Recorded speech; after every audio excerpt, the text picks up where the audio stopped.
القرآن يوحدنا لطريق الخير يوجهنا الله تعالى أنزله ورسول الله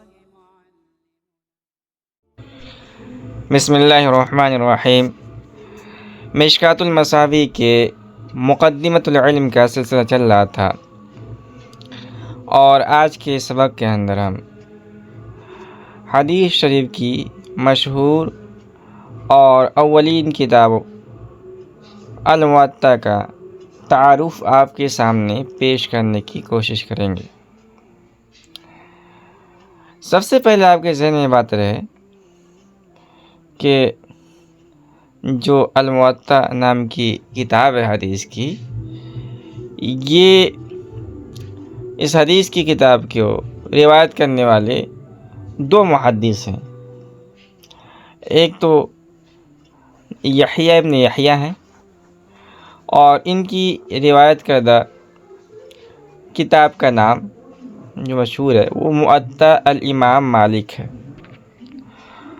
اور اس کتاب کو حضرت امام محمد بن حسن شیبانی رحمۃ اللہ علیہ نے بھی حضرت امام مالک رحمۃ اللہ علیہ سے روایت کیا ہے، اور ان کی روایت کردہ حدیث کی کتاب موطا الامام محمد کے نام سے مشہور ہے۔ تو دونوں کتابوں کا تعارف آپ کے سامنے پیش کیا جائے گا۔ سب سے پہلے موطا الامام مالک کا تعارف آپ کے سامنے پیش کرتے ہیں۔ سب سے پہلے ہم حسب دستور، حسب سابق صاحب کتاب کے بارے میں جان لیتے ہیں، یعنی حضرت امام مالک رحمۃ اللہ علیہ کا مختصر تعارف آپ کے سامنے پیش کیا جاتا ہے۔ حضرت امام مالک رحمۃ اللہ علیہ کی کنیت ابو عبداللہ تھی، اور آپ کو امام دار الہجرت کے لقب سے یاد کیا جاتا ہے۔ آپ کے والد صاحب کا نام انس تھا، تو آپ کا جو نام ہے والدیت کے ساتھ وہ ہے مالک ابن انس اصبہی مدنی۔ آپ کا جو اصل خاندان تھا اس کا تعلق ملک یمن سے تھا، اور وہاں کے شاہی خاندان کی ایک شاخ ہے اس سے آپ کا تعلق تھا۔ اس شاخ کا نام تھا اصبہ، اور اسی نسبت سے آپ کو اصبہی بھی کہا جاتا ہے۔ آپ کے پردادا ابو عامر مدینہ میں آئے اور وہاں آباد ہو گئے، اور آپ کے خاندان میں سب سے پہلے انہوں نے ہی اسلام قبول کیا، اور ان کو صحابی رسول ہونے کا مرتبہ حاصل ہے۔ آپ کی پیدائش سن 90 یا سن 93 یا بعض محدثین کے قول کے موافق سن 95 ہجری میں ہوئی۔ آپ کا جو حلیہ ہے وہ محدثین نے آپ کا جو حلیہ بیان کیا ہے وہ بہت ہی دیرِ زیب ہے۔ آپ کا جو قد تھا وہ لمبا تھا، جسم فروا تھا، آپ کا جو رنگ تھا وہ سفید تھا، آپ کی آنکھیں بڑی بڑی تھی، ناک لمبی تھی، پیشانی چوڑی تھی، اور آپ کی داڑھی لمبی اور گھنی تھی، اور آپ جو کپڑا پہنتے تھے وہ بہت ہی عمدہ اور قیمتی کپڑا آپ پہنا کرتے تھے، اور خوشبو کا بہت زیادہ استعمال کرتے تھے۔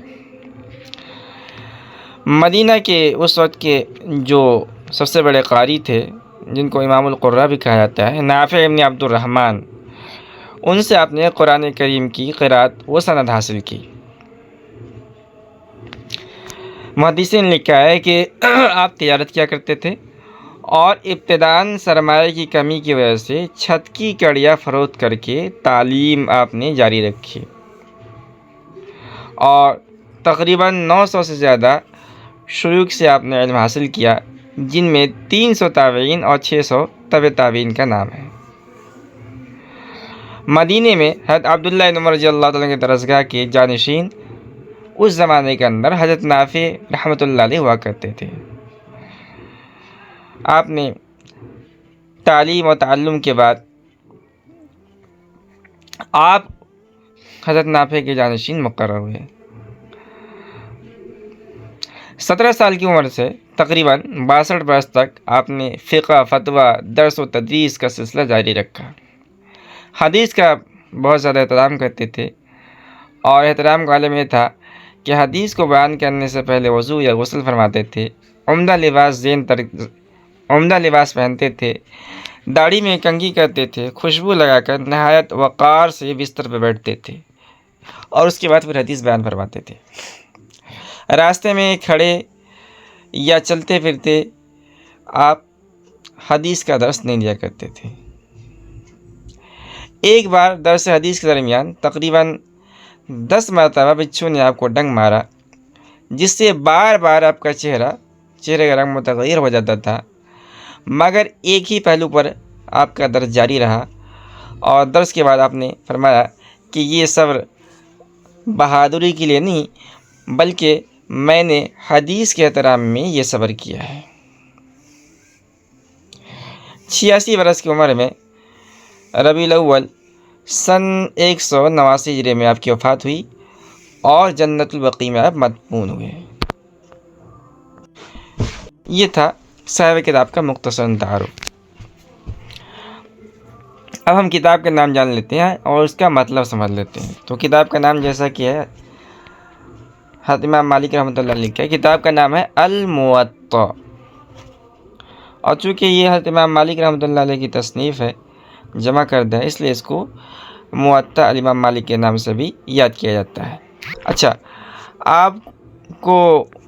آپ نے یہ نام کیوں رکھا؟ تو اس سلسلے میں حافظ ابو عبداللہ محمد ابراہیم الکنانی کہتے ہیں کہ میں نے ابو حاتم رازی رحمۃ اللہ علیہ سے پوچھا کہ موطا مالک کو موطا کیوں کہا گیا ہے؟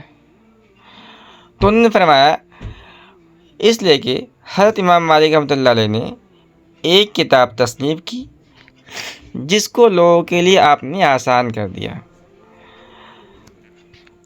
حضرت امام ابو حاتم رازی رحمۃ اللہ علیہ کہنے کا مطلب یہ تھا کہ عربی زبان میں موطا کا معنی ہے آسان بنایا ہوا، ملخص کیا ہوا، منقح کیا ہوا، اور چونکہ حضرت امام مالک رحمۃ اللہ علیہ نے اپنی اس کتاب کے ذریعے سے حدیث کو بہت ہی سہل، آسان، منقح اور ملخص انداز میں لوگوں کے سامنے پیش کیا، اس لیے حضرت نے اس کا نام الموطا رکھا تھا۔ حضرت امام مالک رحمۃ اللہ خود فرماتے ہیں کہ عرضت کتابی ھذا علی 70 فقیہا من فقہاء المدینہ فکلہم وطئنی علیہ فسمیتہ الموطا، یعنی حضرت امام مالک فرماتے ہیں میں نے اس کتاب کو مدینے کے فقہاء میں سے 70 لوگوں کے سامنے، 70 فقیہوں کے سامنے پیش کیا، اور سب نے دیکھنے کے بعد اس پر میری موافقت فرمائی، اس لیے میں نے اس کا نام الموطا رکھ دیا۔ محدثین نے لکھا ہے کہ حضرت امام مالک رحمۃ اللہ سے پہلے کسی نے اپنی کتاب کا نام الموطا نہیں رکھا تھا۔ اس کے بعد ہم کتاب کے موضوع کے بارے میں جان لیتے ہیں۔ تو اس بارے میں مشہور محدث علامہ زاہد الکوثری رحمۃ اللہ علیہ نے امام دارقطنی کی ایک رسالہ احادیث الموطا واتفاق الرواة عن مالک واختلافهم فيها زیادة ونقصا کے مقدمے میں لکھا ہے کہ عبدالعزیز ابن عبداللہ ابن ابو سلمہ الماجشون انہوں نے کتاب لکھی جس میں اہل مدینہ کے اجماعی مسائل کو انہوں نے جمع کیا۔ امام مالک رحمۃ اللہ علیہ نے جب اس کو دیکھا تو اس کام کو سراہا، مگر آپ نے یہ گرفت کی کہ اس میں متعلقہ ابواب کی حدیثیں اور آثار صحابہ مذکور نہیں ہیں، اور اس کے بعد پھر حضرت امام مالک رحمۃ اللہ علیہ نے خود ہی ارادہ کیا کہ وہ اس کام کو انجام دیں گے اور ایک ایسی کتاب لکھیں گے جس کے ابواب احادیث صحیحہ اور عمل اہل مدینہ پر مشتمل ہوں گے، اور اس کتاب کی ترتیب فقہی ہوگی۔ چنانچہ انہوں نے موطا کی تعریف شروع کی اور لوگوں کے سامنے اس کتاب کو پیش کیا۔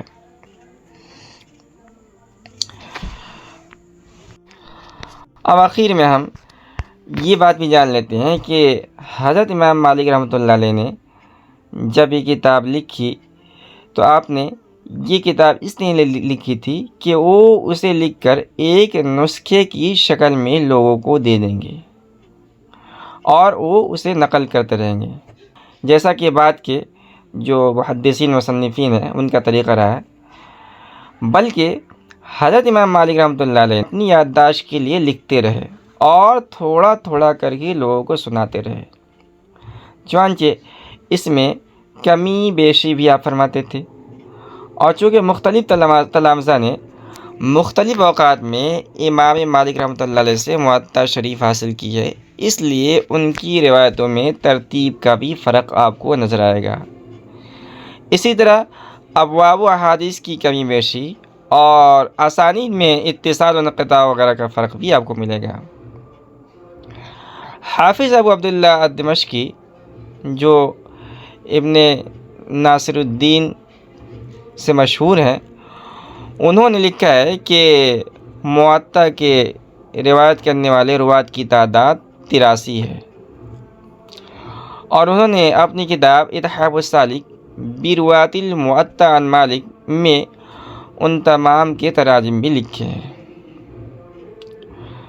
مشہور محدث شیخ عبد الفتاح ابو غدہ رحمۃ اللہ علیہ کو علامہ زاہد کوثری رحمۃ اللہ علیہ کے طریق سے 24 روات کی روایتیں بطریق اجازت حاصل تھی، جس میں مشہور یہ لوگ تھے محمد بن الحسن الشیبانی جو موطا الامام محمد کے نام سے مشہور ہے، یحییٰ ابن یحییٰ النیسابوری جو کتاب جس کتاب کا تعارف آپ کے سامنے پیش کیا جا رہا ہے، قتیبہ بن سعید، اس کے علاوہ عبد الملک ابن عبدالعزیز ابن الماجشون،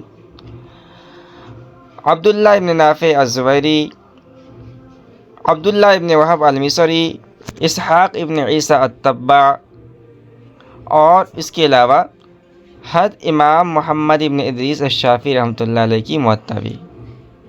تو یہ تقریباً 24 طریق سے آپ کو علامہ شیخ عبد الفتاح ابو غدہ رحمۃ اللہ علیہ کو اس کتاب کی اجازت حاصل تھی۔ تو یہ تھا اس کتاب کے تعلق سے مختصر تعارف۔